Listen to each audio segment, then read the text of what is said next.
कुमार, श्रीमती स्मिता, पुत्र अक्षय, पुत्री वृषली एवं समस्त मोहलकर परिवार, वर्धमान एसोसिएट्स लातूर, श्री रत्नप्पा, श्रीमती सुवर्णा, पुत्र श्री किरण कुमार, पुत्र वधु श्रीमती अद्विका, पौत्र यशवर्धन, पौत्री यशविनी, अमर एवं समस्त किवाड़ी परिवार, गुलबर्गा कर्नाटक, श्री भीमराव, श्रीमती सुनंदा, पुत्र संदीप, पुत्र वधु श्रीमती सोनल, पौत्र वीरांश, मनोज, कंचन, वृषभ एवं समस्त पाटिल परिवार, वीएसपी एंटरप्राइजेस, गांव कासार, शिरसी, जिला लातूर। गुरु भक्त परिवार, श्री वीरेंद्र कुमार जैन, पुत्र आनंद कुमार जैन, निर्मल कुमार जैन, पौत्र वेदांत जैन, 4/142, बालूगंज, आगरा, उत्तर प्रदेश।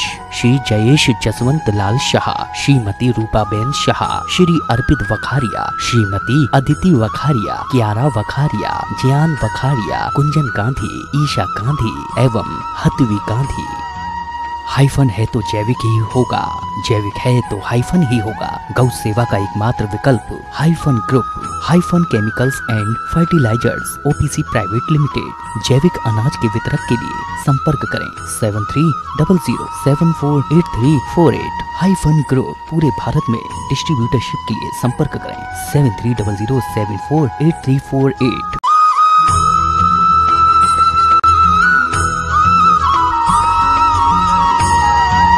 जय श्री ओम नमः सिद्धेभ्यः।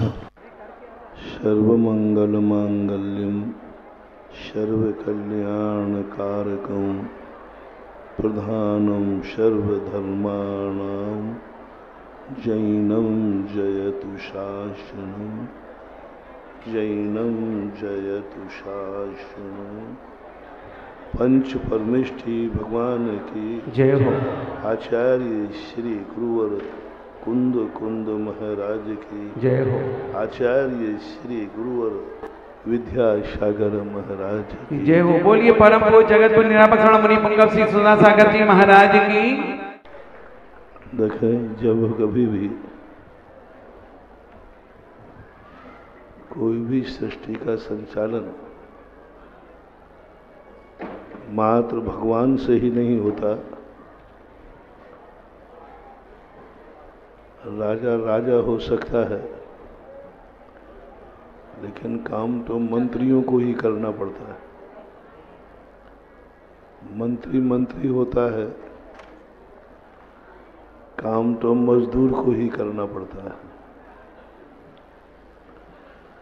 मजदूर मजदूर होता है, काम तो मालिक का ही होता है। एक चक्र है घूमने का। राजा जो होता है भगवान है, लेकिन भगवान कुछ करते नहीं है। करना तो भक्तों को ही पड़ता है। राजा है, लेकिन राजा कुछ करता नहीं है। करना मंत्री को पड़ता है। और मंत्री मंत्री है, लेकिन करता तो मजदूर ही है काम को। मजदूर काम करता है, लेकिन कार्य होता है मालिक का। ऐसे ये सृष्टि की व्यवस्थाएं अनेक अनेक विभागों में बटी हुई रहती है। धर्म से ही, राजनीति से ही, समाज से ही, परिवार से ही, एक व्यक्ति से ही दुनिया चल रही हो, सो बात नहीं। व्यक्ति चाहे कि मैं अपनी जिंदगी स्वयं जी रहा हूं, नहीं, उसके पीछे परिवार का बहुत बड़ा सहयोग है। परिवार चाहे कि हम स्वयं अपनी जिंदगी जी रहे हैं, नहीं, समाज का उसके लिए बहुत बड़ा सहयोग है। समाज चाहे कि हम अपनी समाज को अच्छी तरह से जिला रहे हैं, नहीं, समाज को जीने के लिए राष्ट्र का बहुत बड़ा सहयोग। राष्ट्र चाहे कि मैं देश चला रहा हूं, नहीं, राष्ट्र के लिए धर्म का भी बहुत बड़ा सहयोग है, एक दूसरे के पूरक है। यदि एक भी टूटता है तो वो खंडित माना जाता है। सृष्टि समिष्टि का नाम है। एक कार्य के लिए हमें अनेक कारण जुटाना पड़ते हैं। जैसे एक रोग की एक दवा हो सकती है, लेकिन दुनिया में एक ही रोग हो ऐसा नियम नहीं। जितने रोग हैं उतनी ही दवाइयां हैं। जितनी जिंदगी में समस्याएं हैं उनके समाधान भी अलग अलग हैं। तुम कहो कि हम अपनी जिंदगी की समस्याएं परमात्मा की भक्ति कर से निपटा लेंगे, नहीं। कुछ समस्याएं ऐसी हैं जो भक्ति से नहीं, राष्ट्र से, कानून से निपटेंगे।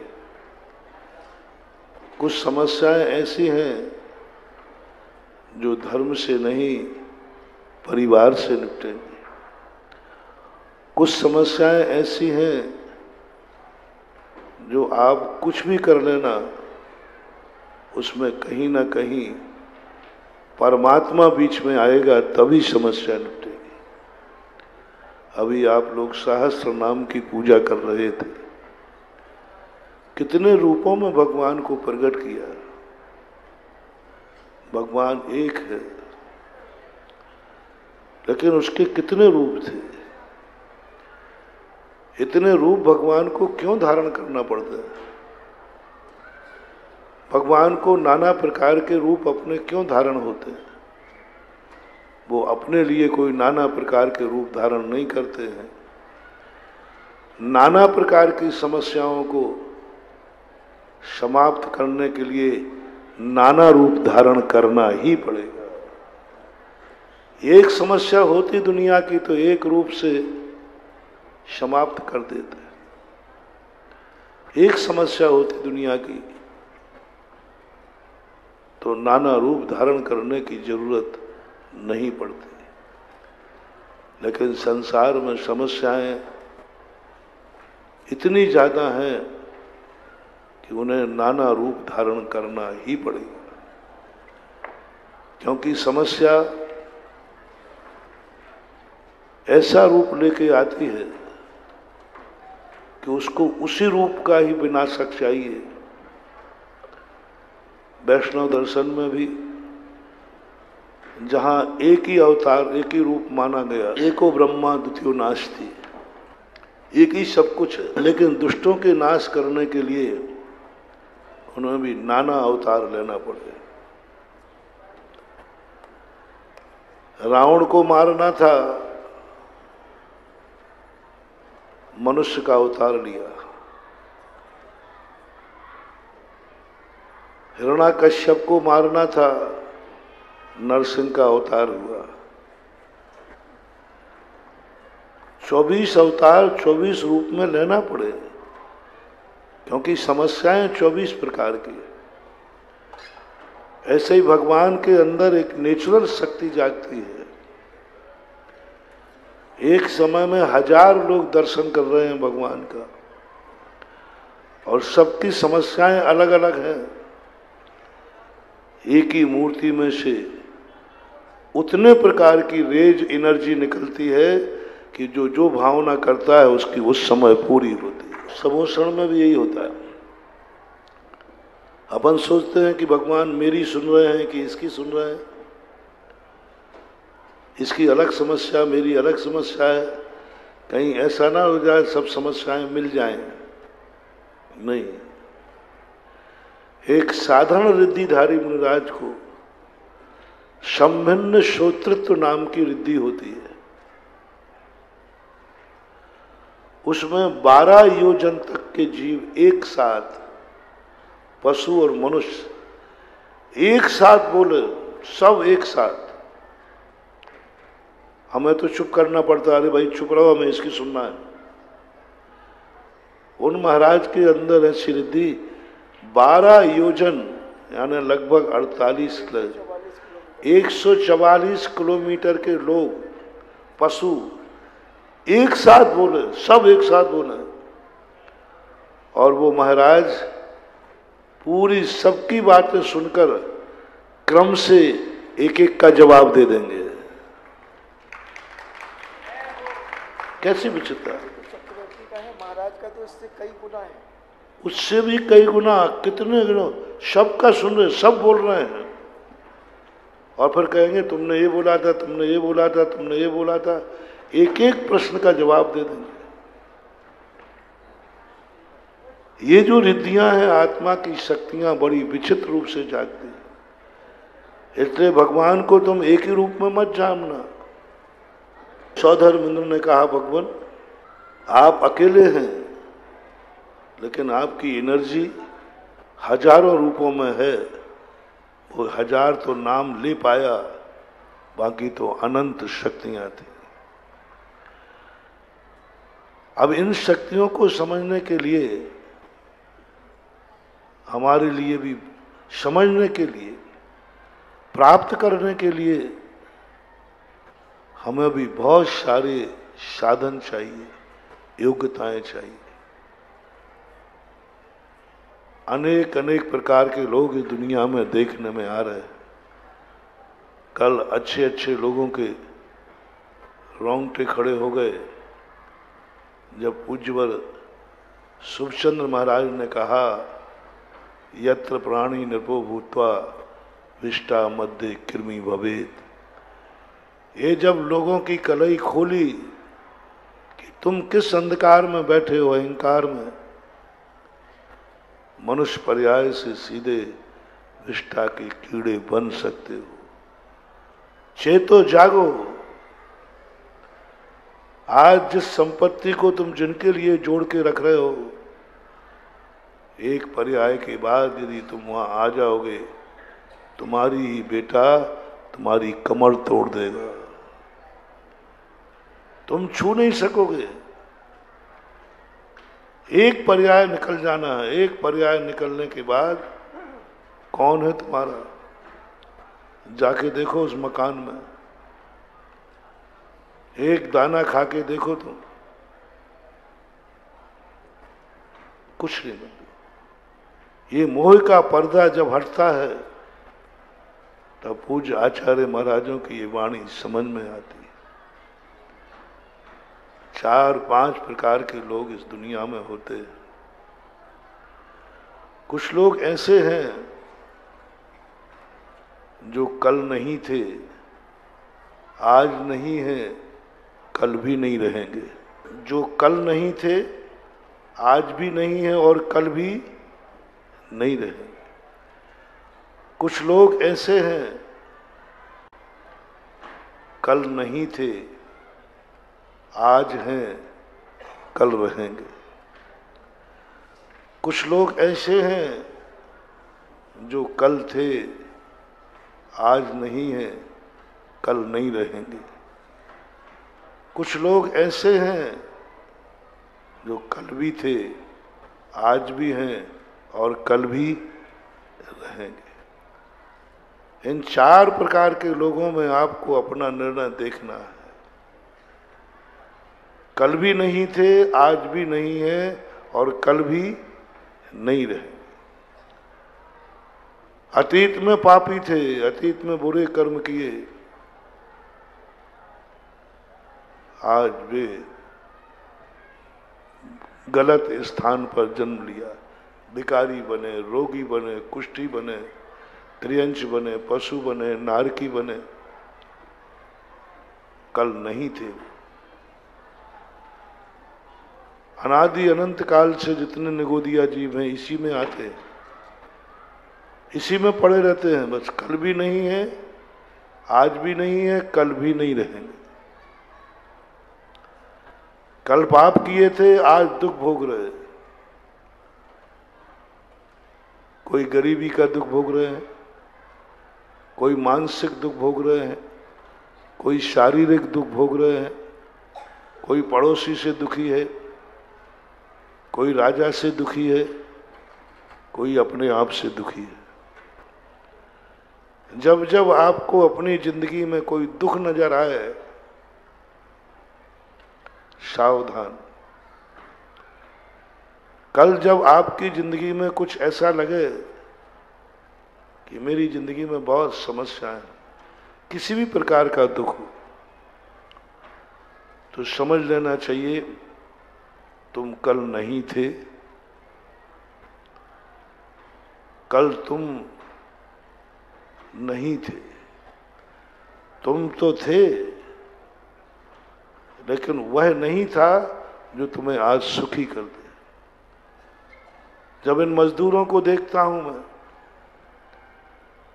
इन भिखारियों को देखता हूं मैं, तो ऐसे लगता है कि हे भगवान, कल भी इन्होंने कुछ नहीं किया, इनके पास धन था, दौलत थी। मैं बहुत बार बता चुका हूं, जब भी किसी गरीब को देखो आप, ये नियम से पूर्व भाव का अमीर आदमी है, लेकिन उस अमीरी में उसने इतने पाप किए, इतने अत्याचार किए, इतना उसने दुनिया को दुख दिया, इतना उस धन का दुरुपयोग किया कि कर्म ने आज उसे उस हालत में पहुंचा दिया कि आज खाता तो दूसरा है, बर्तन जूठा दूसरा करता है और मांजना उसे पड़ता है। गंदे कपड़े कोई करता है, धोबी बनकर धोना पड़ता है। गंदगी कोई करता, साफ उसे करना पड़ता है। ये कौन सा पाप है? अपनी गंदगी साफ करे फिर भी ठीक है, अपना जूठा बर्तन मांजे फिर भी ठीक है, अपनों के जूठे बर्तन मांजे फिर भी ठीक है, लेकिन ऐसी क्या जिंदगी जो पराये लोगों के जूठे बर्तन मांजेगा तब दो रोटियां मिलेंगी? हैं दुनिया में ऐसे लोग के नहीं? अपना बर्तन नहीं, अपनों का नहीं, ऐसे लोग जो दुनिया के जुझसे कोई है ही नहीं, परायों का बर्तन मानते हैं, सबसे बड़ा पापी वो है जिसे दूसरों के बर्तन, जूठे बर्तन मांजना पड़े। क्या पाप किया इसने? क्या पाप किया कि गंदगी दूसरा करता है, साफ उसे करना पड़ता है, अपनी गंदगी नहीं, अपनों की गंदगी नहीं, परायों की गंदगी साफ करेगा तब उसे आजीविका मिलेगी। गंदे कपड़े कोई करता है, अपने कपड़े धोना कोई बड़ी बात नहीं, अपनों के कपड़े धोना भी कोई पाप कर्म का उदय नहीं, लेकिन परायों के कपड़े धो करके आजीविका चलाने का उदय आ जाए, इससे बड़ा पापी कौन होगा? ये लोग कल नहीं थे, कल नहीं थे, आगरा में थे, लेकिन लोकोदय में नहीं थे। आगरा में थे, वो जिंदा थे, उनके नगर में लोकोदय तीर्थ क्षेत्र बन रहा था और यहाँ कल्पद्रुम महामंडल विधान हो रहा था। कहो वो एक दिन का भी समय निकाल करके इस समोषण के दर्शन करने भी नहीं आ पाए। एक दिन का समय निकाल के कहो एक अर्घ न चढ़ा पाए हो।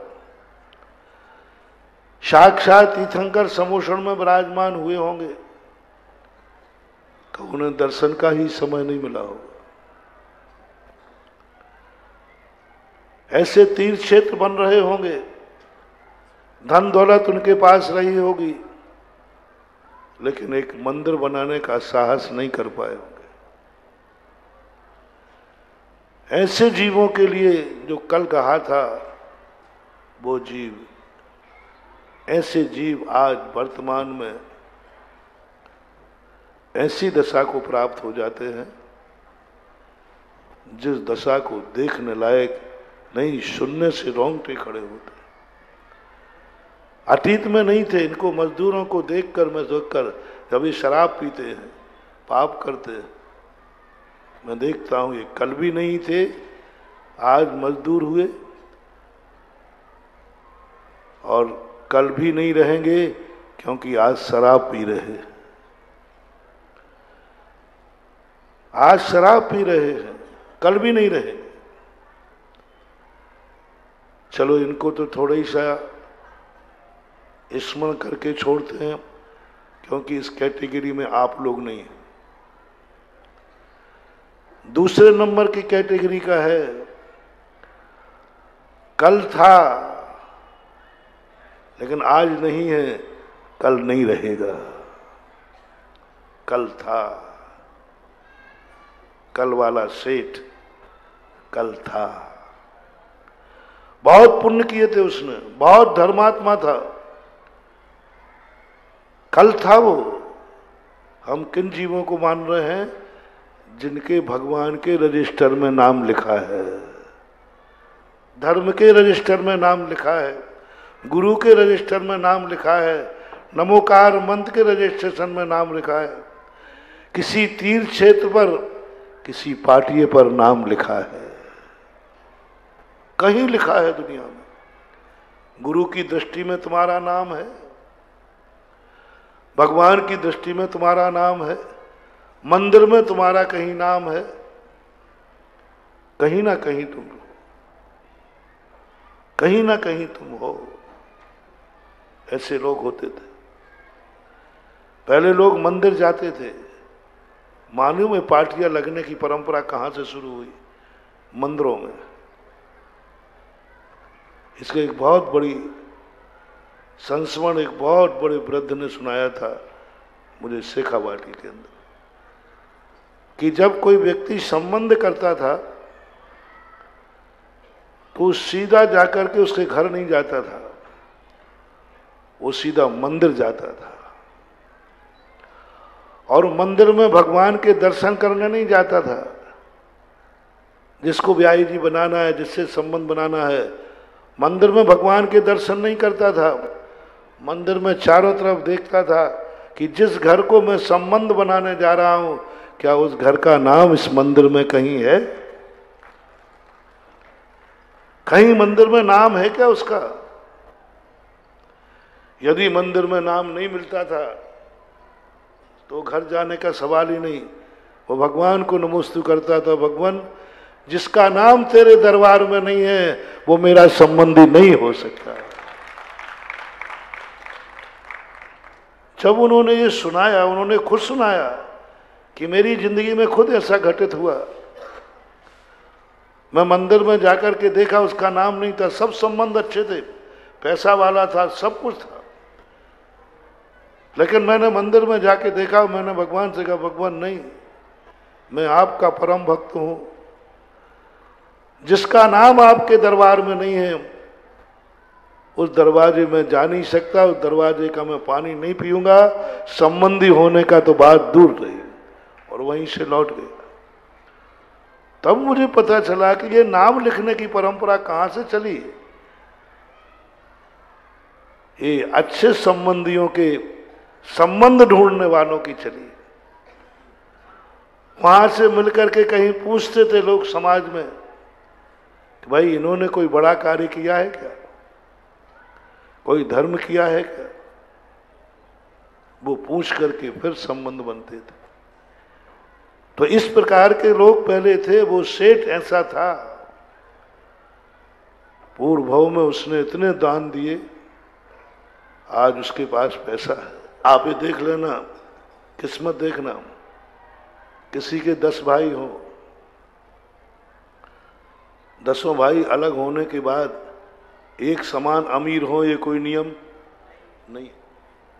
एक भाई ऐसा है जिसको खाने के भी शायद आगरा में भी मिल जाएंगे, एक भाई के पास खाने को नहीं है और एक भाई के पास पीक दान भी सोने की है।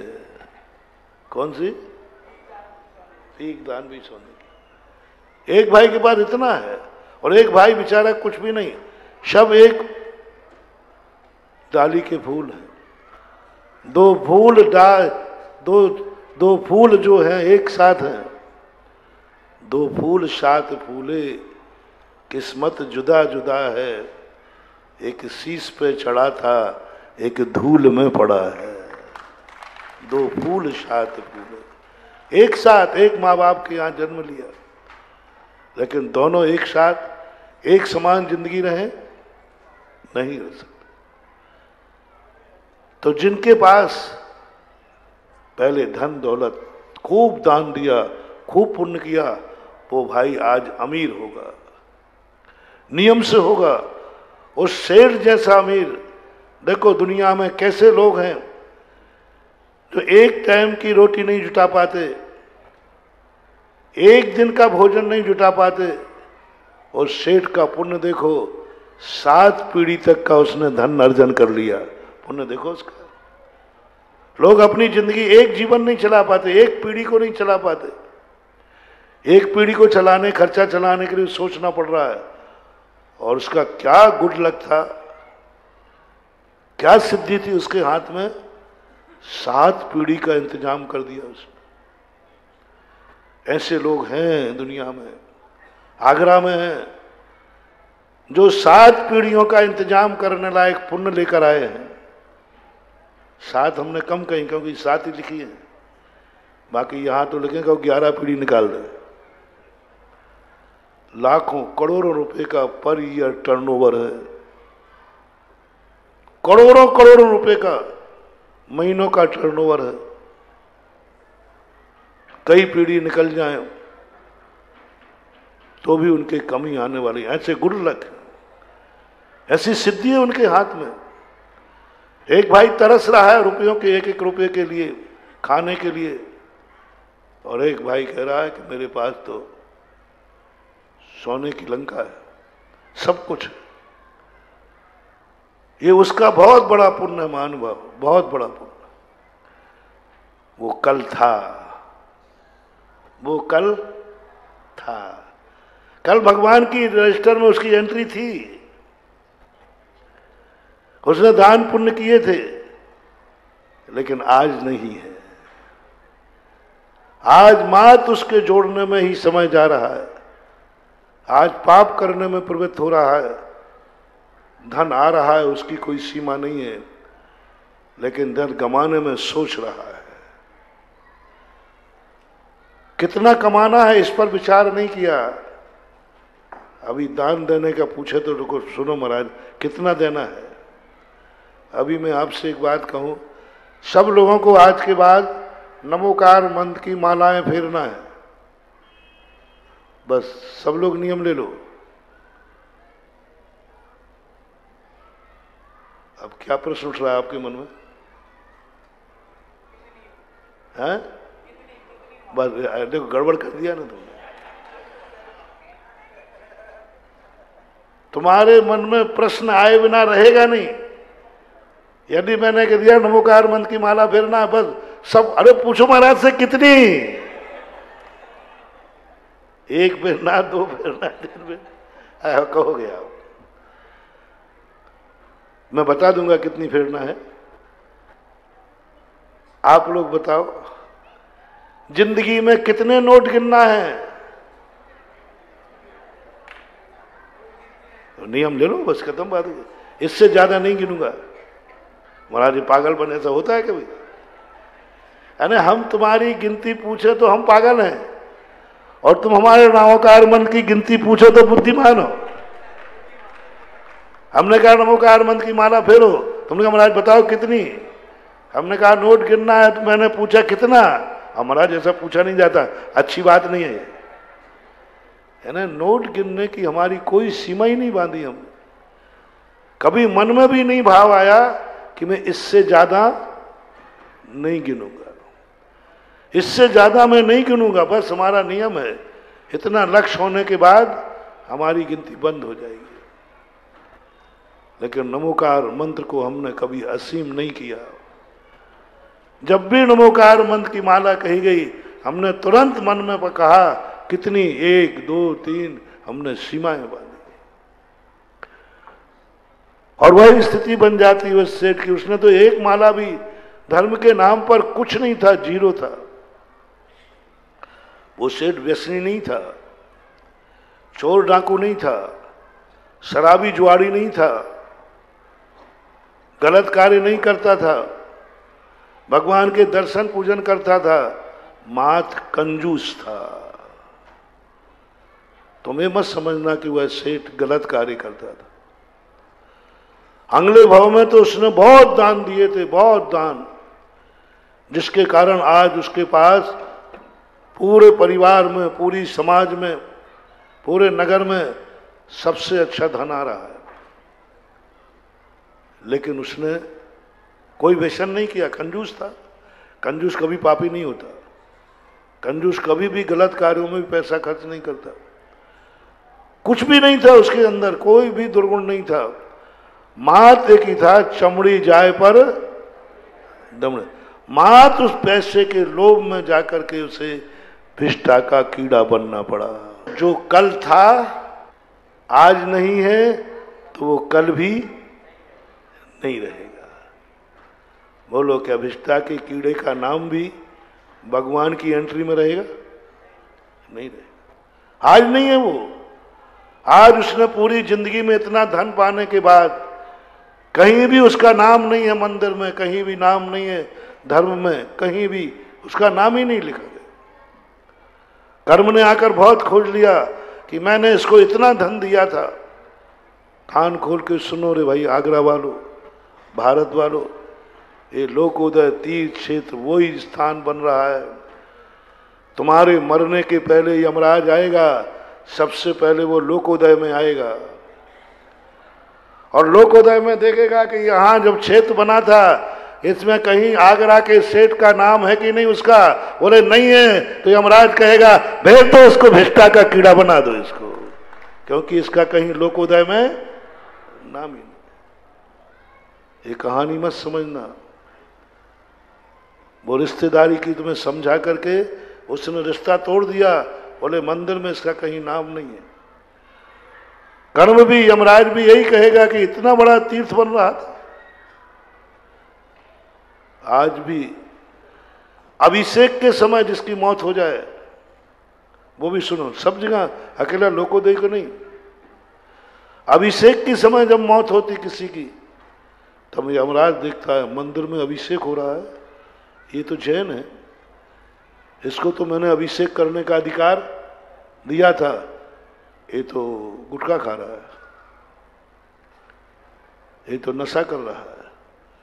उसी समय कहता है जाओ इसे ऐसे नीच कुल में जन्म लो जहां भक्ष्या भक्ष का कोई विचार नहीं हो। अभिषेक के समय, इसी समय जब मंदिर में कोई पूजा हो रही हो, जैसे मान लीजिए यहां कल्पद्रु महामंडल विधान हो रहा हो और इस समय आगरा का कोई व्यक्ति नगर में रहकर कोई गलत कर रहा हो, यमराज कर्म तुरंत देखेगा इस समय जैनी कहां मिलेंगे? लोकोदय में। उसकी धारणा है। दशलाक्षण पर्व होते थे तो जैनियों का नियम रहता था, आंख बंद करके जैनी कह देते थे कि भाई सुबह 2 घंटे 1 घंटे जो है जैनी कहां मिलेगा? मंदिर में। नियम ही था।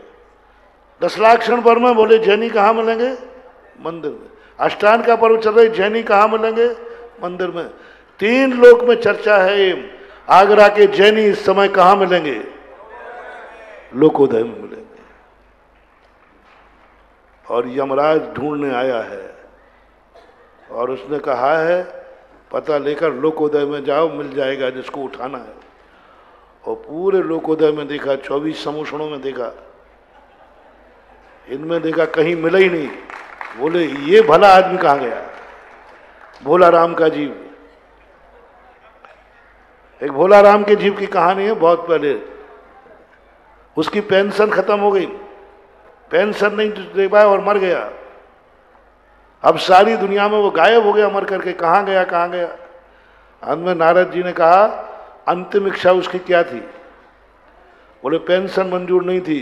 तो पेंशनर ऑफिस में गए, वहां फाइल में छुपा बैठा था। यमराज ने यहां क्यों बैठे? बोले पहले पेंशन मंजूर कराओ। ऐसा ही वो यमराज यहां ढूंढेगा जैनी आज, और फिर देखेगा रजिस्टर कब से चल रहा है विधान। 1 तारीख से 7 तारीख में एक भी दिन प्रेजेंटेशन नहीं। अब सुनिए कान को, एक भी दिन की प्रेजेंटेशन नहीं। सुबह नहीं, शाम नहीं, दोपहर में, एक भी दिन नहीं। बस इस समय यदि आयु कर्म वहां यमराज पहुंच गया, सीधा तुम्हें ऐसी योनि में पटकेगा जहां तुम भगवान को पहचानने लायक नहीं रहोगे। देखता है कि इस समय ये चल रहा है, लोकोदय तीर्थ बन रहा है, और आएगा यमराज देखने जब तुम्हारे लिए मौत के समय कि लोकोदय में कहीं इसका नाम है क्या? बोले है। तो इसका अर्थ है कि यह व्यक्ति कल भी था, आज भी है। वो सेठ कैसा था? कल था, लेकिन आज नहीं।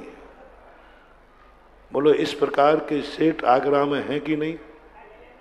सेठ कह रहा हूं, गरीबों की चर्चा नहीं कर रहा हूं। कल थे, बहुत बड़ा पुण्य किया है, आज उनके पास धन है, लेकिन धर्म के भाव नहीं है, यानी वो आज नहीं है, सेठ होकर के भी नहीं है।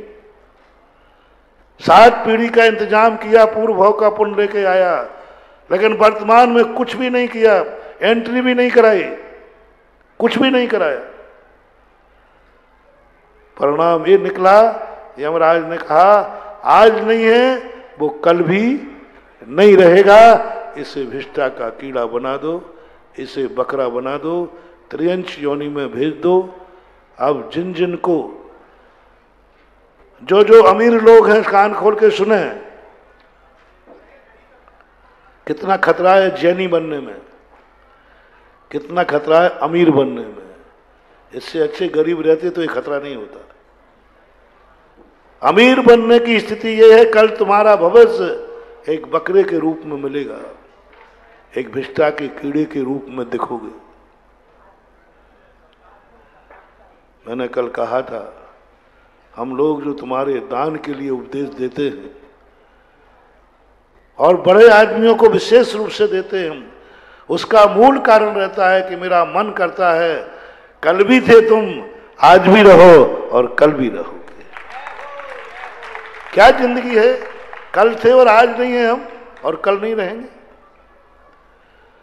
और एक व्यक्ति वो है जो कल नहीं था, आज है, वो कल भी रहेगा। कल नहीं था वो, बहुत पापी था, बहुत किए, गलत काम किए, मरते समय थोड़ा सा पुण्य किया, जैन में जन्मा, लेकिन इतना गरीब जन्मा, इतना गरीब जन्मा, विकलांग जन्मा, अंधा बहरा जो कुछ भी जन्मा, सब कर्म के दुख थे, लेकिन जैन के यहाँ जन्मा। पैरालिसिस से, पोलियो से जन्मा, लेकिन जैन के जन्मा। मंदबुद्धि जन्मा, लेकिन जैन के जन्मा। कल नहीं था वो, लेकिन वर्तमान में उसके मन के भाव हुए, मैं विधान में तो नहीं बैठ पाऊंगा, लेकिन बस मुझे इस विधान के दर्शन करा दो कि हमारे यहाँ लोकोदय तीर्थ विधान हो रहा है। मात्र दर्शन करना, बैठ तो नहीं पाऊंगा, मैं शरीर स्वस्थ नहीं है, मैं समोषण में बैठ तो नहीं पाऊंगा, इतना धन मेरे पास नहीं है, मैं इतना दान तो नहीं दे पाऊंगा कि मैं मंदिर बना दूं, लेकिन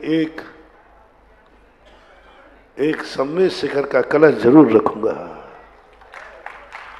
इतना धन तो मेरे पास नहीं है, लेकिन कल शिलान्यास होगा तो उसमें एक ईंट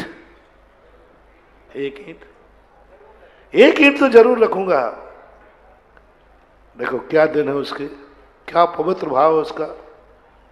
लेकिन वो कल नहीं था, लेकिन आज है। आज वो एक ईंट लगा करके नाम लिखा रहा है।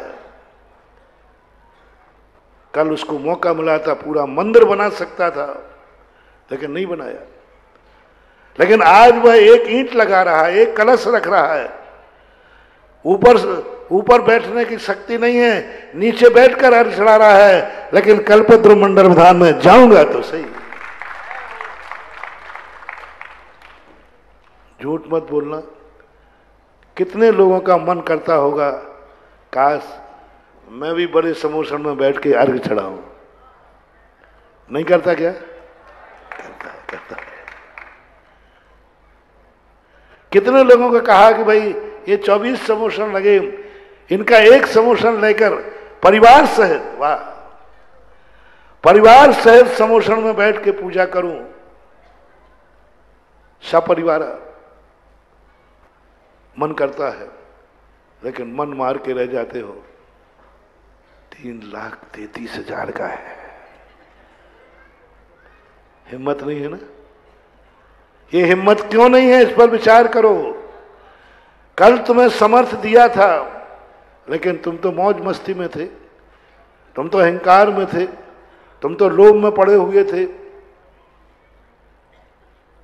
कौड़ी कौड़ी माया जोड़ी, बन गए लाख करोड़ी, दान करी ना खाई खर्ची, आखिर को सब छोड़ी। लेकिन आज जो तुम्हें भाव आया, कोई बात नहीं, नहीं बैठूंगा बड़े समोषण में, नहीं बैठ, लेकिन नीचे बैठूंगा, लेकिन बैठूंगा तो अर्घ तो चढ़ाऊंगा। किसी ने मन किया कि अर्घ चढ़ाने लायक मेरे पास समय नहीं है, लेकिन मैं 5 विधान में देखने तो जाऊंगा। 7 दिन नहीं जा पाऊंगा, लेकिन एक दिन तो जाऊंगा, चाहे किसी, बिल्कुल परिस्थिति उसकी बिल्कुल आने लायक ही नहीं थी। इतना भी नहीं था कि यहां से किराया खर्चा दे दे, कैसे ही जुगाड़ करके एक दिन तो जाऊंगा। उस लोकोदय तीर्थ क्षेत्र की स्थापना का साक्षी तो बनूंगा कि मेरे जिंदा था, मेरी आंखों के सामने लोकोदय तीर्थ की स्थापना हुई थी। बस आंखों को धन्य करूंगा, दान कुछ दे नहीं पाऊंगा, पूजा में कर नहीं पाऊंगा, कुछ नहीं कर पाऊंगा, बस देख करके आंखों को धन्य कर लूंगा। इतनी सी बात हमारे मन में भाव है। ऐसा व्यक्ति जो आ गया, ये कल नहीं था, लेकिन आज है और कल भी रहेगा, क्योंकि जो आज है वो कल तो रहेगा। चौथे नंबर का व्यक्ति वो है जो कल भी था, आज भी है और कल भी रहेगा। कौन है वो? ये सब जितने बैठे हैं ना, उसमें सबसे बड़ा नंबर 1 में मैं हूं।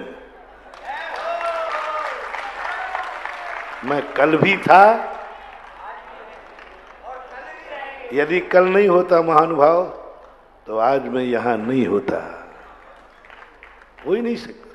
कहां इतना पुण्य मुनि व्रत पालन कर ले, कहां इतना व्रत के व्रत का जैन कुल मिल जाए, कहां है इतना पुण्य कि इस पंचम काल में भी संयम धारण करने का भाव आ जाए, कहां है इतना परिणाम कि समोषण में बैठ करके भगवान का दर्शन करें, कहां है इतना पुण्य कि तीर्थ पर तीर्थ बनाने का भाव आ जाए। लोग कहते महाराज आप कितने तीर्थ बनाओगे? मैंने कहा मेरे हाथ में कुछ भी नहीं है, ये मेरी जन्म जन्म की आदत है।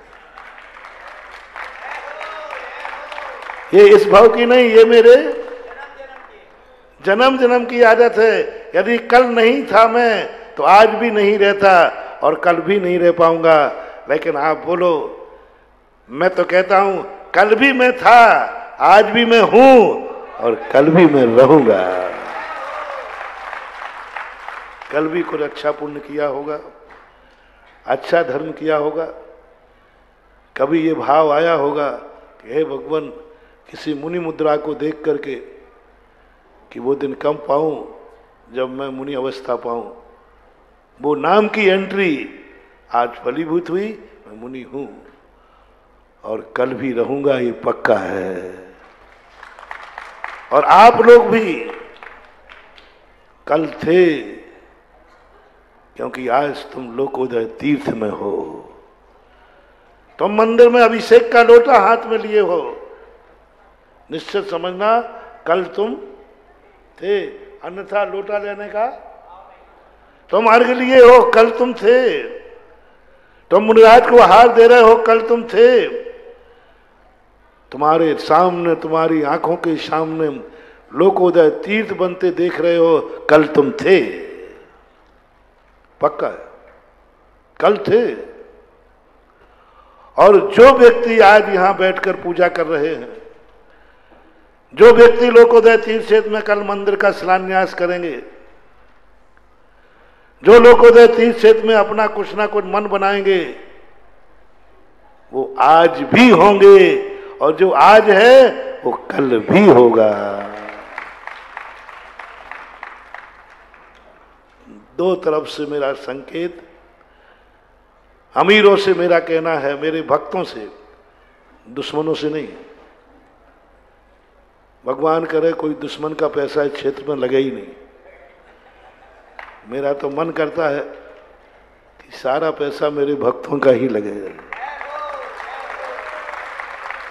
ये बताओ, कोई अच्छी चीज बाजार में मिल रही हो तो तुम दूसरे को लेने की सोचोगे कि अपने बेटे को सोचोगे? तो मैं भी तो तुम्हारा बाप हूं, मैं भी तो तुम्हारा गुरु हूं। मेरा मन भी यही करता है, जब भी कोई अच्छी चीज आती है, तुम लोग बोलते हो कि महाराज जी आप ले दे के वो हम ही 10-5 ही लोग हैं बस, और कुछ। परसों जो बोलियां लग रही थी, अरे भैया वो तो अपनी अपन ने ली और कोई नए आ ही नहीं रहे।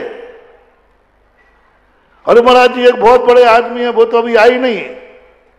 ये उसकी गलती नहीं है महानुभाव, ये हमारा चमत्कार है, ये धर्म का चमत्कार। धर्म कहता है वो पापी का धन यहां न लग जाए। कर्म ने कहा कि इस पापी का धन न लग जाए, उसकी मति भ्रष्ट करो। धन तो दो, लेकिन मंदिर में लगाने का भाव मत होने दो इसको। ये ध्यान रखना, ये उसकी कंजूसी नहीं है, ये धर्म का अतिशय है कि धर्म ऐसे पापी को लोकोदय में आने नहीं देना चाहता है।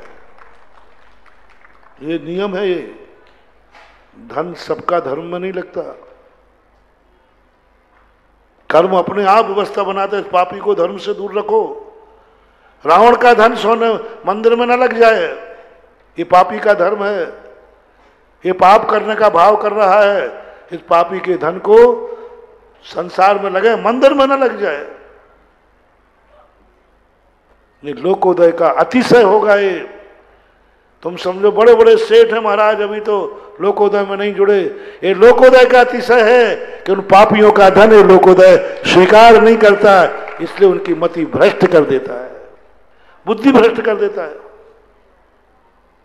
किसी के भड़काने में आ जाएगा, किसी के कहने में आ जाएगा।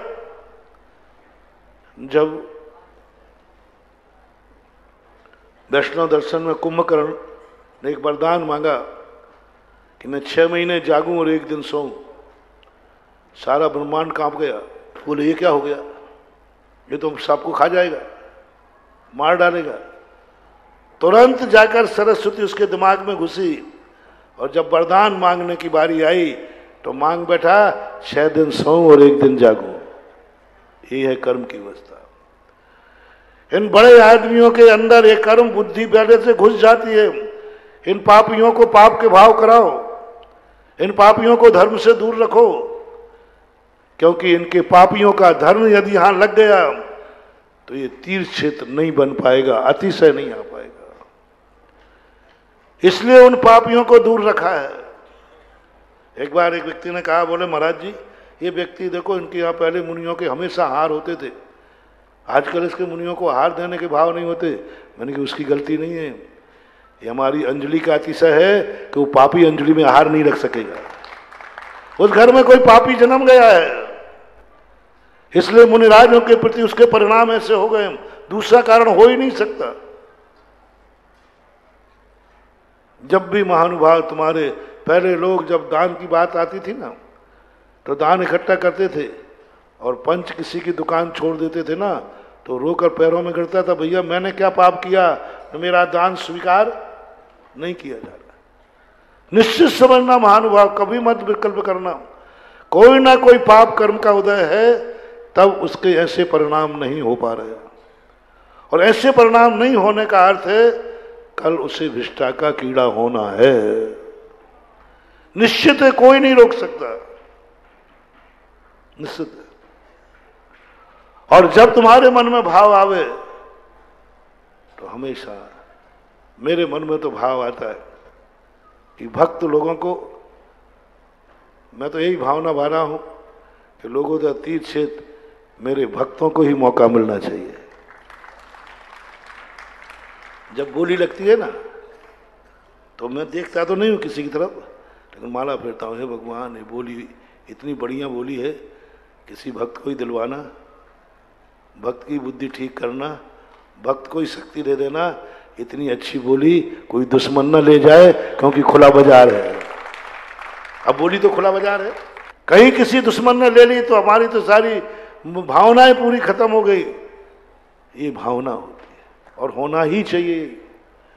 तो मेरा परिणाम तो अमीरों को इसलिए कहता हूं कि मेरा मन है गरीब अमीर बने या नहीं बने, लेकिन अमीर गरीब न बन जाए, बस इतना सा ध्यान रखें। कोई साधु बने या न बने, बस सबसे बड़ा ध्यान रखना है कोई साधु डाकू ना बन जाए। पूज्य गुरुदेव हमेशा कहा करते हैं प्रभावना होवे या ना होवे, अप्रभावना नहीं होना चाहिए। ऊपर से नीचे नहीं आना, कोई ऊपर की तरफ ना बढ़े कोई बात नहीं, कोई व्रत ना लेवे कोई बात नहीं, लेकिन कोई व्रत लेके भ्रष्ट होवे, दोनों में से दुर्भाग्य क्या है? आज किसी ने व्रत नहीं लिया और आज किसी ने व्रत लिया था भ्रष्ट हो गया, दोनों में बुरा दिन कौन सा है? जिस दिन व्रत लेने के बाद। तो जिंदगी में मेरा एक ही भाव है, हमारे जितने भक्त हैं अमीर लोग, बस ये कभी जब तक जिनेंद्र नहीं बने, जब तक दीक्षा न लें, कभी गरीब न बने। बस आज कल भी थे और आज भी रहना है, आज भी रहना है, और जो आज रह जाएगा वो कल। और फिर मैं यमराज से कह दूंगा कहाँ जा रहा है? बोले आज आपके भक्त का नंबर है। मैंने कहा जाके लोकोदय में नाम देख लेना जब जाना उसके घर में। हमारे भक्तों को कभी भी यमराज आएगा तो नियम से पहले किसी तीर्थ क्षेत्र में देखने जरूर जाएगा, क्योंकि वो कहेगा किसको आज नंबर किसका है ऊपर जाने का? कौन है? ये सुधा सागर का भगत है। देखो मरना तो सबको है, उसको तो अपन टाल नहीं सकते। तुम्हारे गुरु ही को मरना है तो तुम्हारा तो। अब कौन कहाँ जाएगा? फिर पूछा जाएगा इसका एड्रेस क्या है? ये सुधा सागर का चेला है, ये आज उसका नंबर है, तो इसको कहाँ भेजूं? यमराज पूछेगा कहाँ भेजूं? बोले जाओ सुधा सागर का चेला है तो पहले देखो भारत के किसी तीर्थ क्षेत्र पर उसका नाम है क्या? और वो नाम सारे तीर्थ क्षेत्रों का है, वहां सब कंप्यूटर में रखा है, सब कंप्यूटर बना हुआ है पूरा। 1 मिनट में दबाएगा, खोलो सुधा सागर भक्त प्लोपी, वो नाम पूरे मुझे याद नहीं आते कंप्यूटर वाले। यूट्यूब होता ना क्या होता है, डॉट डॉट ऐसे कुछ बोलते हैं, www सुधासागर.com www.सुधासागरभक्त.com खोलो, सब निकल आएगा। फलाने तीर्थ पर फलाने में नाम लिखा है, तुरंत निर्णय हो जाएगा इस व्यक्ति को वहां भेजो जो कल भी था, आज भी है और कल भी रहेगा। ये कहानी नहीं है, ये कर्म का सिद्धांत है, कर्म का सिद्धांत है। इसलिए अपनी जिंदगी में ये 4 नाम आपको दिए हैं, आप किसमें हैं?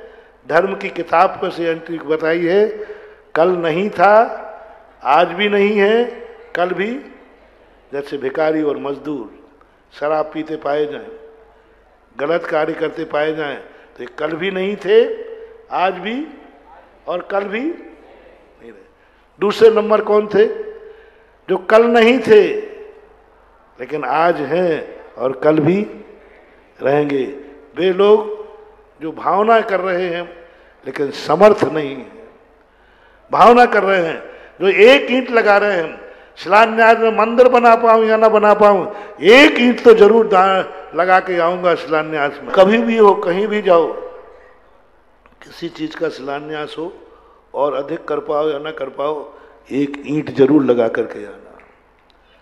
तो ये जरूर अपनी जिंदगी, क्योंकि हमने ये तो एंट्री करा दी कि कल तो मैं नहीं था कि आज मैं पूरा मंदिर बना दूं, लेकिन आज मैं है, मैंने एक ईंट लगा के नाम तो लिखा दिया, कल भी हो गए।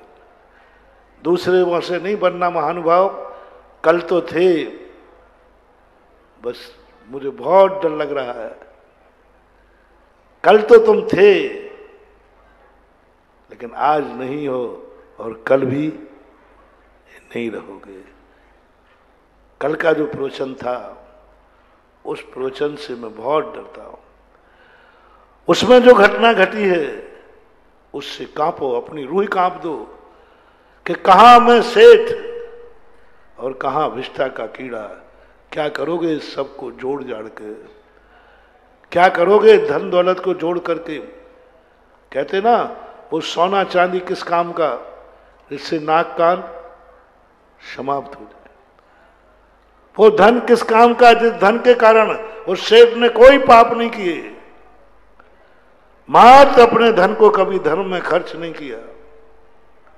उस लोभ कसाय के कारण, मात्र लोभ कसाय के कारण उसे विष्ठा का कीड़ा बनना पड़ा। नरक जाने का जो कारण मैंने चतुर्मास में बताया था, बहुत आरंभ और परिग्रह को बताया, व्यसन को नहीं लिखा। जब मूल कारण बताया कि नरक जाने का कारण कौन है, लोभ।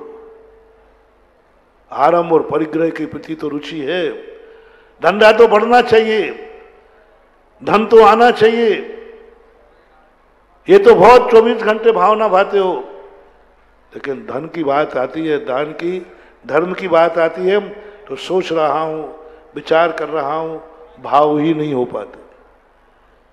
तो बस महानुभाव, कहीं ऐसा ना हो जाए कि तीसरे नंबर में तुम्हारा नंबर आ जाए। जैनियों में इनकी संख्या ज्यादा है, पहले दो की कम है, तीसरे नंबर की संख्या ज्यादा है। जो कल तो थे लेकिन आज नहीं है, कल भी नहीं रहे। मेरा मन है कि दो में आपका नंबर आना चाहिए। पहला तो सर्वश्रेष्ठ है, कल भी रहो, आज भी रहो और कल भी आगे, तीनों काल हमारे एक समान हो। हम आगे न बढ़ सके तो न सही, लेकिन पीछे नहीं आना चाहिए। अब प्रवचन जितना संक्षेप था, ये प्रवचन इतने संक्षेप के लायक था नहीं है। ये प्रवचन तो एक एक महीना चलाएं तो भी, लेकिन इतनी समय मर्यादा है। समय आपका हो गया। जय श्री ओम नमः सिद्धेभ्य, जय श्री ओम नमः सिद्धेभ्य। सर्वमंगल मांगल्यम सर्वकल्याणकारकम प्रधानम सर्वधर्माणां जैनम जयतु शासनम, जैनम जयतु शासनम। पंच परमेष्टि भगवान की आचार्य श्री गुरुवर कुंद कुंद महाराज की, आचार्य श्री गुरुवर विद्यासागर महाराज की। बोलिए परम पूज्य जगत निरापक्षण मुनि पुंगव श्री सुधासागर जी महाराज की। लोकोदय प्रणेता परम पूज्य सुधासागर जी महाराज की।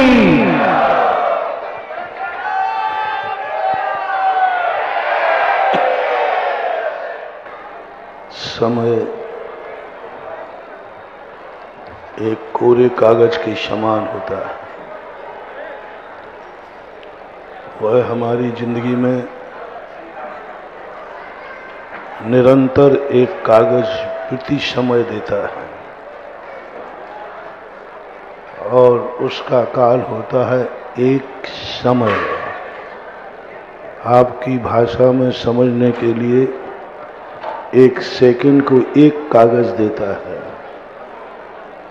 यदि तुमने नहीं लिख पाया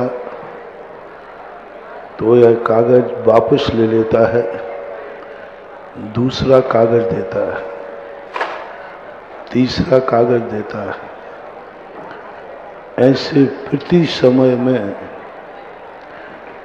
जितने जिंदगी के समय हैं उतने कोरे कागज अपन को मिलते हैं। उज्ज्वल वसुदंत भूतबली महाराज ने 2000 वर्ष पहले यह रहस्य जनवाणी में जिनेन्द्र देव के सर्वज्ञ से बताए हुए रहस्य को उद्घाटित किया था, लिपिबद्ध किया था कि तुम्हें प्रति समय एक कोरा कागज देगा ये प्रकृति, और उस कोरे कागज में आपको 1 सेकंड में कुछ लिखना है, और पूरे सेकंड की कॉपी लिखते लिखते जो भी नंबर आपको मिलेंगे वो जिंदगी के अंत में आपको एक मार्कशीट दी जाएगी। उस मार्कशीट पर आधारित होगा कि आपकी क्या डिग्री बनती है। जैसे बैचलर और मास्टर, इनकी एक डिग्री 1 दिन की नहीं दी जाती, 1 वर्ष की नहीं दी जाती। प्रतिदिन विद्यार्थी पढ़ता है, उसने प्रतिदिन जितना पढ़ा 1 साल में उसकी मार्कशीट बनती है, और 1 साल में उसको डिग्री नहीं मिलेगी। 3 साल की डिग्री मिली है तब बैचलर, 2 साल की डिग्री मिलती है तब वो master, master of science, master of commerce, master of art, ये सारी जो डिग्रियां हैं ये संग्रह करके मिलती है, और उस डिग्री के आश्रित होती है आपकी नौकरी, आपकी जिंदगी, और उस नौकरी से जो कुछ तुम्हें मिलता है उससे चलती है तुम्हारी जिंदगी, और उसी से होती है आत्मा सुखी और दुखी। बहुत बड़ा ये प्रकृति का कंसेप्ट ऐसा है, एक क्षण से ही तुम्हारी जिंदगी का निर्णय नहीं करती, एक क्षण तो तुम्हें दिया जाता है। प्रतिदिन परीक्षा नहीं होती, प्रति घंटे तुम्हारी परीक्षा नहीं होती, प्रति घंटे तो तुम्हें पढ़ाया जाता है। एक मास्टर आता है, 1 घंटे पढ़ाता है, प्रति घंटे पढ़ाई होती है, और प्रति वर्ष में परीक्षा होती है। बीच में टेस्ट भी होते हैं, त्रैमासिक भी होते हैं, अर्धवार्षिक भी होते हैं, लेकिन प्रति घंटे पढ़ाई करना है। साल में संग्रह जो तुमने पढ़ाई की है उससे आपको परीक्षा देकर मार्कशीट लेना, और कई सालों की पढ़ाई को एकत्रित करके डिग्री लेना है। दी सेम यही सिस्टम प्रकृति में। प्रति समय तुम्हें एक कोरा कागज दिया जाएगा, लिखो क्या लिखना है। कोरा कागज लिखोगे कोरा, गलत लिखोगे गलत, से जो लिखना है वे आपके कागज सारे। कई लोगों की जिंदगी कोरा कागज बन के रह जाती है।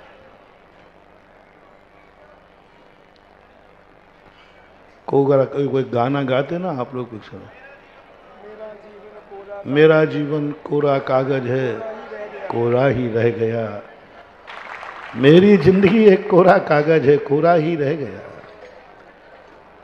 बहुतायत कोरे कागज रख देते हैं लोग, उनको रिजेक्ट कर दिया जाता है।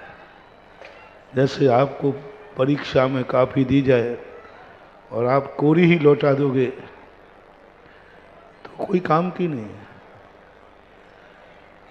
कुछ थोड़ा बहुत लिखते हो तुम लोग, वो सब आंसुओं से बहा देते हो, रोकर बहा देते हो, खेल कूद में बहा देते हो, पता नहीं कितने तरीकों से अपने सदनिमित्तों से मिली हुई कमाई को बहा देते हो। और वो सब इकट्ठा होता गतिबंध बोलते हैं। इसे हम सैद्धांतिक भाषा में हमारे शास्त्रों में गतिबंध कहलाता है। प्रति समय तुम्हारी कोई ना कोई गतिबंध होती है, लेकिन गतिबंध के अनुसार तुम्हारी गति होगी ऐसा नियम नहीं है। प्रति घंटे की पढ़ाई से तुम्हारी मार्कशीट मिलेगी नहीं। मान लो तुमने 1 घंटे कुछ भी नहीं पढ़ा, दूसरे घंटे डबल पढ़ लिया, चलेगा। ऐसा ही पूरी गति बनते बनते बनते बनते कुछ समय निश्चित किए गए हैं जहां पर मार्कशीट मिल जाती है। ऐसी ये जिंदगी, सारी की सारी जिंदगी हमें कोरे कागज के समान प्रति समय मिल रहा है। हम क्या लिख पा रहे हैं, ये निर्णय हमें करना है। समय हमारा इतिहास नहीं लिखता है, समय पर हम अपना इतिहास लिखते हैं। आगरा तो कल भी था, 2023 में भी आगरा था, और 2024 की भी काफी आपको मिली। 2023 में जो तुम्हें साल मिला था वह कोरा रह गया। किसी ने लिख लिया होगा, किसी पाप की कहानी लिखी होगी, किसी मौज मस्ती की कहानी लिखी होगी, कभी ऐशो आराम की कहानी लिखी होगी। 2013 में तुमने इस प्रथम सप्ताह में क्या किया होगा वो तुम खुद निर्णय करो। 2023 में, 2022 में जिसकी जितनी जिंदगी निकल गई हो, उतनी जनवरी, जो 1 जनवरी से 1 हफ्ते में क्या क्या तुमने किया है, तुम्हारी उम्र के अनुसार इतनी जनवरी निकली। सब लोग अपनी अपने कृत्यों पर विचार कर लेना। 2023 तक के नए वर्ष पर तुमने उन कोरे कागजों पर क्या लिखा, 1 जनवरी को तुमने क्या लिखा, 2 को क्या लिखा, 3 को क्या लिखा, क्या क्या लिखा है सब आप लोग समझें। और 2024 की 1 जनवरी में क्या लिखा, ये जगत के सामने ये लिखा गया इतिहास समय के कागज पर। इससे मिलेगी हमें डिग्री। ये नए वर्ष में जो तुमने लिखा, आज नया वर्ष की 1 जनवरी की प्रातः वेला से जो आपका शुभ मंगल, मन भी शुभ, वचन भी शुभ, काया भी शुभ, सब तरफ से एक ऐसा इतिहास लिख रहा है। 6 जनवरी को जो इतिहास लिख रहे हैं, मंदिरों का शिलान्यास करके, यह इतिहास तुम्हारी डिग्री में जुड़ेगा। यह इतिहास तुम्हारी आयु बंद के समय जुड़ेगा, और इसी डिग्री के बल पर अगले भव की जिंदगी तुम्हारी निश्चित की जाएगी। तुम्हारी जिंदगी कैसी होगी वो आज लिखी जाएगी। तुम्हारा जन्म विमान में होगा, तुम्हारा जन्म महल में होगा, तुम्हारी जिंदगी आज लिखी जाएगी। तुम्हारा जन्म जैन कुल में होगा, इन 7 दिनों में तुम्हारी जिंदगी लिखी गई कि तुमने यदि इस जनवरी के अंदर, इस वर्ष के अंदर तुम्हारा मरण हुआ तो नियम से तुम्हारा वहां जन्म होगा जहां जिनेंद्र देव को मानने वाला कुल होगा। क्योंकि तुम्हारा यह वर्ष एक शुभ से शुरू हुआ है, शुभ इतिहास से शुरू हुआ है। एक ऐसा कार्य जिसलिए मैंने हर साल कहा करता हूँ, कम से कम किसी भी चीज़ की नई शुरुआत हो उस समय कुछ पाप करने का भाव नहीं करना।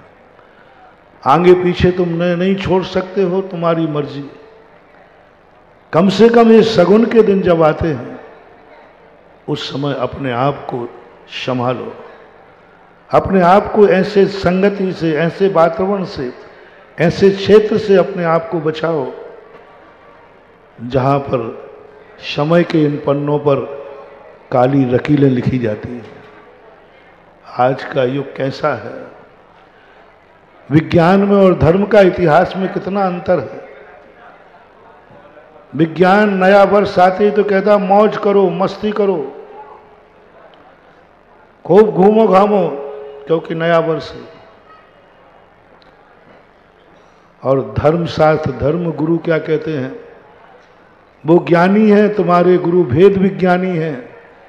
वो कहते हैं कि नहीं, नया वर्ष शुरू हुआ है, मौज बस्ती में नहीं, अपने मन वचन काय को कंट्रोल करके पवित्र स्थान पर जाओ, पवित्र क्रिया करो।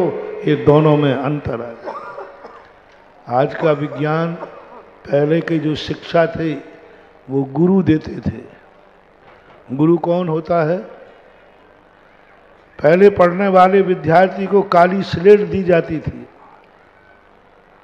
और लिखने वाली पेंसिल कैसी होती थी? सफेद होती। यानी जो जिंदगी काली लेकर के आया है, गुरु उस काली स्लेट के ऊपर सफेद बरते से सफेद जिंदगी की इबारत लिखाता था। आज वो स्लेट गायब हो गई, आज आ गई कॉपी। कॉपी कैसी है? सफेद है, और लिखने वाला पेन काला है। आज जो पूर्व जन्म से सफेद जिंदगी लेके आया है, आज का ज्ञान, आज का शिक्षक उस पर काली इबारत लिखाता है काले पेन से। कितना अंतर है। काली जिंदगी पर सफेद इबारत गुरु लिखाते हैं और सफेद जिंदगी पर काली इबारत आज का शिक्षक लिखाता है। शिक्षक में और गुरु में यही अंतर है। धर्म और विज्ञान में यही अंतर है। विज्ञान तुम्हें वहां ले जाएगा जहां से तुम लौट नहीं पाओगे।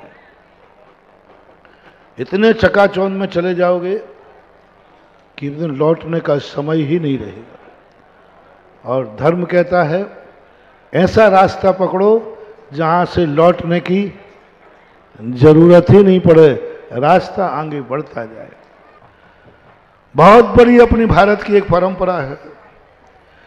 कितना भी बड़ा ज्ञानी बच्चा पढ़ के आवे, उससे जब भी पूछना कि भाई तुम इतने अच्छे नंबर कैसे लाए, तो वो कभी नहीं बोलता अच्छा बच्चा कि मैंने 18 घंटे पढ़ाई की मैंने दी। वो तुरंत कोई ना कोई नाम लेगा। अरे सब भगवान की कृपा है, सब गुरु की कृपा है, सब माँ बाप की कृपा है, अपने का पल्ला झाड़ देगा।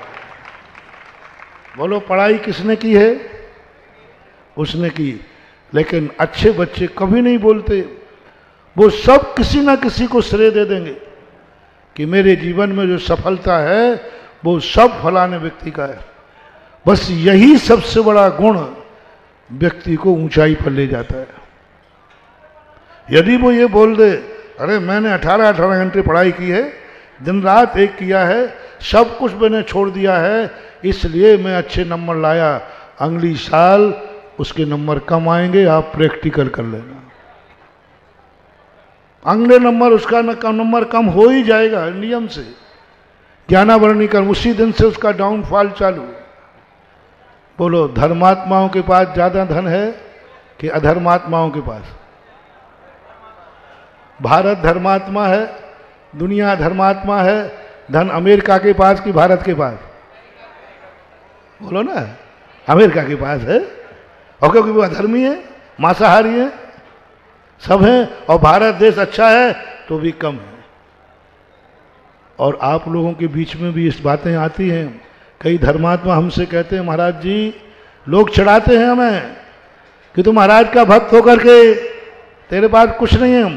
देखो मैं महाराजों को नहीं मानता हूँ, फिर भी देखो कितने हैं, और है भी। मैंने कि बेटा घबराओ मत, ये आज की जो नहीं है, चौथे काल में यही था। धन रावण के पास ज़्यादा था कि श्री राम के पास? बोलो ना, रावण के पास, रामचंद्र जी के पास। और मैं पिक्चर का सदा उदाहरण देता ही हूँ। खलनायक पता नहीं क्या पिक्चरों में ऐसा बनाते हैं हम, हीरो का जन्म भी ऐसे गंदे स्थान पर दिलाएंगे, पापी में नाली का कीड़ा, पता नहीं कैसे हीरो का जन्म बहुत बुरा होता है। कोई अनैतिक रूप से जन्म दिलाएंगे, नाली में पड़ा मिलेगा, यहाँ पड़ा मिलेगा, वहां पड़ा, उसकी दुर्दशा। और खलनायक का जन्म कहाँ होगा? बहुत अच्छा स्थान पर जन्म होता है खलनायकों का। और हीरो का क्यों ऐसा? खलनायक कल था, आज नहीं है और कल नहीं रहेगा। हीरो कैसा है? कल नहीं था, आज है और कल रहेगा। कल नहीं था, आज नहीं है, कल भी मजदूर भिखारी, जो शराब पी रहा है भिखारी होकर के। कल नहीं थे, आज नहीं है और कल भी। और एक ऐसा वो कल था लेकिन आज नहीं है और कल नहीं रहेगा। कौन? वो 7 पीढ़ी का इंतजाम करने वाला सेठ, जो कल इतना पुण्य किया था, इतना धन मिला, लेकिन आज खलनायक बन गया तो कल नहीं रहेगा। रावण कल था, आगम उठा के देखो पद्म पुराण में, क्या धर्मात्मा था, और आज वो नहीं है तो कल भी नहीं रहेगा। और अहंकार है लोगों को, मैं कोई धर्म कर्म नहीं करता, देखो बढ़िया फल फूल रहा हूं, और जो ज्यादा धर्म कर रहा है उसके पास कुछ भी नहीं है, और बन ले धर्मात्मा। और जब महाराज की बात है, और मान भाई, और मान ले, दिन भर जब ऐसे पूजा करता है, वैसे अभिषेक करता है, महाराजों के आगे पीछे घूमता है, तो भी क्या है तेरे पास? और देखो मैं कुछ नहीं करता हूं, बल्कि शादियों को गालियां और देता हूं, कंस और रावण जैसे, हिरण्याकश्यप जैसे। फिर भी देखो मेरे पास ठाट बाट। ये आज ही नहीं, पहले भी लोग कहते थे, आज भी लोग कह रहे हैं, और कल भी लोग कहते रहेंगे। पापी महल बना सकता है कि नहीं? पापियों के यहां खूब धन दौलत हो सकता है कि नहीं? हो सकता है। ऐसा करो, कितनी बड़ी बात तुलसीदास का वचन है, संत समागम प्रभु भजन, तुलसी दुर्लभ दोए, शुतदारा और लक्ष्मी पापी के भी होए। अब क्या करें? अब जब बात बनेगी तेरी, पापी महल बना सकता है, पापी मंदिर नहीं बना सकता। पापी बारात ला सकता है, पापी विधान नहीं कर सकता। पापी होटलों में जाकर के पार्टी कर सकता है, लेकिन पापी किसी मुनराज के आहार नहीं करा सकता। पापी जाकर पिक्चरों में जाकर के संगीत राग रंग देख सकता है, लेकिन पापी भगवान का भजन नहीं कर सकता। अब कहो पापी से कि तू महल तो बना सकता है मेरी बराबरी का, लेकिन मेरी बराबरी का लोकोदय तीर्थ क्षेत्र बना के दिखा तो जानो। प्रभु भजन का अर्थ मात्र वो जय जय नाथ परम गुरु हो, इतना ही नहीं। भजन का अर्थ है सब, ये भजन में ही आता है, दान देना, पुण्य करना। मंदिर बना करके दिखाओ तुम अपना, पापी तुम्हारी बराबरी नहीं कर पाएगा। तुम अपना ऐसे तीर्थ बना के दिखाओगे, वो तुम्हारी बराबरी न कर पाए। और ये है दुर्लभ। और ये जो तुमने इस भाव में कर लिया, तो कल भी तुम थे, आज भी तुम हो, और कल भी तुम रहोगे। आज का दिन उनके नाम, आज का दिन जो इतिहास लिख रहे हैं, आज के दिन जो मंदिरों का शिलान्यास करेंगे, उनका निश्चित हो गया कि ये कभी फुटपाथ पे जन्म नहीं लेंगे। जिन्होंने जो शक्ति प्रमाण थी, क्या गजब की चीज हो गई। इस लोकोदय तीर्थ क्षेत्र को भी इच्छा पूर्ति लोकोदय तीर्थ क्षेत्र बनने के पहले, अभी तीर्थ बना नहीं है, यहां अतिशय पर अतिशय प्रकट हो रहे हैं। यहां तो जब चोखा माल होता है, जिनके खाते में पुण्य लिखा रहता है, वे चूकते नहीं हैं। अच्छे कार्यों में महानुभाव हमारे पूज्य गुरुदेव सदा कहा करते हैं, बुरे कार्यों के लिए कभी जल्दी नहीं करना। रिपीट करता हूं, बुरे कार्यों के लिए कभी जल्दी नहीं करना। क्या कहना, कोई गंदा कार्य करे, कोई गलत कार्य में जाने के बाद आए तो क्या करना, आज करंते काल कर, काल करंते परसों, जल्दी जल्दी क्यों करता है, अभी तो जीना बरसों। मन को क्या समझाना, अरे कल कर लेंगे, कोई मर थोड़ी रहे, कल कर लेंगे। किस कार्य के लिए? और अच्छे कार्य के लिए आचार्य महाराज सदा कहा करते हैं, काल करंते आज कर, आज करंते अब, पल में पल रहे होएगो, बहुर करेगो कब।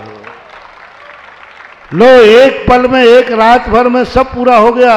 महाराज हमने सोचा घर से पूछ लूं, अब इतने दिन से गाड़ी रुकी थी तो अब क्या, यहाँ कोई भरोसा नहीं मानूंगा।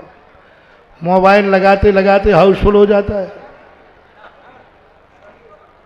धर्मराज एक बार कुछ दूध पी रहे थे, एक भिखारी आया, उसको तुरंत बाएं हाथ में कटोरा था, वो दान में दे दिया। पूज्यवर रविशरण महाराज। भीम कहते, भैया आप धर्म नायक होकर नीति विरुद्ध कार्य करते हो। बोले भीम क्या किया? बोले आपने बाएं हाथ से दान दे दिया।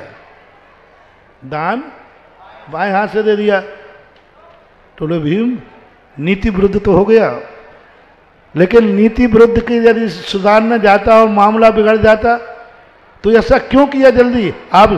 बोले भीम तुरंत भाव आया कि ये भिखारी आया है याचक, इसको ये छोड़ कटोरा दे दें।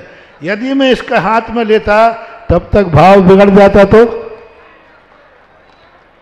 इसलिए मैंने कहा कि तुरंत भाव आया है तुरंत दे दो, क्योंकि परिणामों का कोई भरोसा। इस हाथ में लेते समय भाव आ जाता, भिखारी को इतना महंगा कैसे दे देता, कैसे दे देता मैं इतना महंगा। इसलिए मैंने सोचा नीति विरुद्ध काम जरूर हो जाए, लेकिन अच्छा कार्य है, तुरंत आया है तुरंत कर लो। कर लो तो राम, कर लो तो काम, भज लो तो राम। अच्छे कार्यों के लिए देरी मत करो, तुरंत के तुरंत, जितने जल्दी हो। आज आया आज कर लो, कल का क्या भरोसा। जो पुण्यात्मा जीव थे, जिनका तीनों काल अच्छे होना थे, मत आप बड़े आदमी या कुछ लोग कई लगे थे महाराज जी बहुत बड़े बड़े लोग हैं जो आपके पास अभी आ ही नहीं है चतुर्मास में, ऐसे लोग कहते कई लोग। अरे आगरा महाराज जी एक से एक सेठ पड़े, ये जो आपके आगे पीछे ये तो कुछ नहीं है, कुछ नहीं, ये इससे बड़े बड़े भी हैं। महाराज उन पर दृष्टि डालो आप। एक एक व्यक्ति लोकोदय तीर्थ बना सकता है, ऐसे लोग भी आगरा में हैं। तो महाराज उन पर डालो। मैंने कही नहीं महाराज जी उनके दान देने के भाव हो जाएं। मैंने कही नहीं, उनको तो मैंने ही रोक के रखा है, उनको तो मैंने ही रोक के रखा है, उनको तो इन प्रभु ने रोक के रखा है और मेरे से कहा है नहीं नहीं उनको मत बुलाना, उन पापियों का धन इन क्षेत्र में न लग जाए, इसलिए हमने उनकी बुद्धि यहां से दूर रखी है। पूरा उदाहरण से समझा। धर्म पापियों की बुद्धि भ्रष्ट कर देता है, कोई ना कोई बहाना बना देगा, क्योंकि ये तो खुला मैदान है, यहां तो कोई भी दान दे सकता है। कहीं पापी का आ गया तो ये कर्म तुरंत जाता है, उस पापी की बुद्धि को भ्रम करता है। जैसे कुंभकर्ण की कल बुद्धि भ्रष्ट की थी ना, ऐसे ये कर्म जाकर इसकी बुद्धि भ्रष्ट करता है। इसको दूर करो यहां से। इस पापी का धन लग गया तो ये तीसरा खत्म हो जाएंगे। और कर्म जाकर के उस पापी की बुद्धि भ्रष्ट करता है। ये कर्म का चमत्कार नहीं है, ये लोकोदय तीर्थ के धर्म का अतिशय है। इसका अतिशय मानना महानुभाव। इस क्षेत्र में उन्हीं का धन लग पाएगा जिनके जन्म जन्म का पुण्यानुबंधी पुण्य होगा। नहीं तो लगाना चाहेंगे तो भी नहीं लगा पाएंगे, कोई ना कोई विघ्न आ जाएगा। कोई ना कोई उनकी बुद्धि को भ्रष्ट कर देगा, कोई ना कोई उनको भड़का देगा, कोई ना कोई निमित्त मिल जाएगा, वो रुक जाएंगे। वो ना भड़काने वाले की गलती है, उसका धन पापानुबंधी पुण्य है, उसका धन रावण के समान है जो धर्म कार्य में न लगे। हाँ, वो पाप कार्य में लगाएगा तो बहुत जल्दी लग जाएगा, और लगा थोड़ा और लगा। अभी 5 करोड़ दिया है महिला संगीत में, अगली बार 10 करोड़ दे, लगा। चल जा बेटा सूली पर, क्योंकि साइकिल पर से गिराएंगे तो मजा नहीं आएगा। ऊपर प्लेन में चला जा, प्लेन में वहां से गिरेगा तो चकनाचूर हो जाएगा। ये धर्म की और कर्म की पॉलिसी है। कर्म यही करता है, खलनायकों को धर्म से दूर करता है। इनको दूर करो, जैसे बने तैसे दूर करो। और धर्मात्माओं को कहता है आओ। तो ये जो लोकोदय तीर्थ क्षेत्र है उन 37 पुण्यात्माओं के लिए है जो कल भी थे, बोलो, कल भी थे, आज भी हैं और कल भी रहेंगे। तुम दिन भर ये पूजा करते थे, हम रात भर भी अपनी पूजा करते थे। कोई भी क्षेत्र ऐसा नहीं है जिस क्षेत्र पर मैंने कई दिनों तक रातें साधना में न बिताई हो। हम रात के साधना करके, क्योंकि दिन में तो तुम करने नहीं देते हो, रात का समय बढ़िया मिल जाता है, क्योंकि तुम्हारी हिम्मत नहीं है यहां आने की। और जब 6 दिन तक तुम्हारी पूजा ने, हमारी साधना ने इस भूमि को पूर्ण परिपक्व बना दिया। जैसे कुंडलपुर बड़े बाबा के नाम से जाना जाता है, श्री महावीर जी भगवान महावीर स्वामी के, तेजारा जी चंद्रपुर भगवान के, आदि आदि नायकों। इस क्षेत्र का नायक तो नायक ही होता है। कब तक रहेगा? जब तक सूरज चांद रहेगा। मूल नायक मंदिर जो मोठिया परिवार, साधारण चीज नहीं महानुभाव, ये है 37 पुण्य। ये मत समझना कि मोठिया परिवार बहुत बड़ा आदमी है। इतने बड़े बड़े आदमी हैं जहां मोठिया परिवार तो शायद उनके सामने नाखून भी नहीं हो। हाँ, नाखून भी नहीं हो। इससे बड़े बड़े लोग भी आगरा में हो सकते हैं। और जब सकते ही नहीं कहो, हैं कह दूं तो कोई बड़ी बात तो नहीं होगी। सकते कहूंगे, हैं कह दूं, और होंगे, बहुत होंगे, ऐसी बात थोड़ी होंगे। लेकिन नहीं, कितना बड़ी चीज। आज जब महावीर जी का मंदिर बना होगा, आज जब कुंडलपुर का मंदिर बना होगा, आज संगी जी का मंदिर बना होगा। दुनिया तो बनती रहती है, शहर से कई उजड़ जाते, पुराना क्षेत्र बजड़ कॉलोनी बच जाती है, लेकिन तीर्थ बन गया आज वो संगी जी का मंदिर। आज श्री महावीर जी का मंदिर आज भी अमर है। ऐसा ही युगों तक मोटिया परिवार अमर रहेगा जो मूल नायक मंदिर बना रहा। समय आपका हो गया। इस कार्यक्रम के पुण्य अर्चक थे श्री दिलीप कुमार, श्रीमती स्मिता, पुत्र अक्षय, पुत्री वृषली एवं समस्त मोहलकर परिवार, वर्धमान एसोसिएट्स लातूर, श्री रत्नप्पा, श्रीमती सुवर्णा, पुत्र श्री किरण कुमार, पुत्र वधु श्रीमती अद्विका, पौत्र यशवर्धन, पौत्री यशविनी, अमर एवं समस्त किवाड़ परिवार, गुलबर्गा कर्नाटक, श्री भीमराव, श्रीमती सुनंदा, पुत्र संदीप, पुत्र वधु श्रीमती सोनल, पौत्र वीरांश, मनोज, कंचन, वृषभ एवं समस्त पाटिल परिवार, वीएसपी इंटरप्राइजेस, गांव कासार, शिरसी, जिला लातूर। गुरु भक्त परिवार, श्री वीरेंद्र कुमार जैन, पुत्र आनंद कुमार जैन, निर्मल कुमार जैन, पौत्र वेदांत जैन, 4/142, बालूगंज, आगरा, उत्तर प्रदेश। श्री जयेश जसवंत लाल शाह, श्रीमती रूपाबेन शाह, श्री अर्पित वखारिया, श्रीमती अदिति वखारिया, कियारा वखारिया, ज्ञान वखारिया, कुंजन गांधी, ईशा गांधी एवं हतवी गांधी। हाइफन है तो जैविक ही होगा, जैविक है तो हाइफन ही होगा। गौ सेवा का एकमात्र विकल्प hyphen group, hyphen chemicals and fertilizers OPC private limited. जैविक अनाज के वितरक के लिए संपर्क करें 7300748348। हाइफन ग्रुप पूरे भारत में डिस्ट्रीब्यूटरशिप के लिए संपर्क करें 7300748348।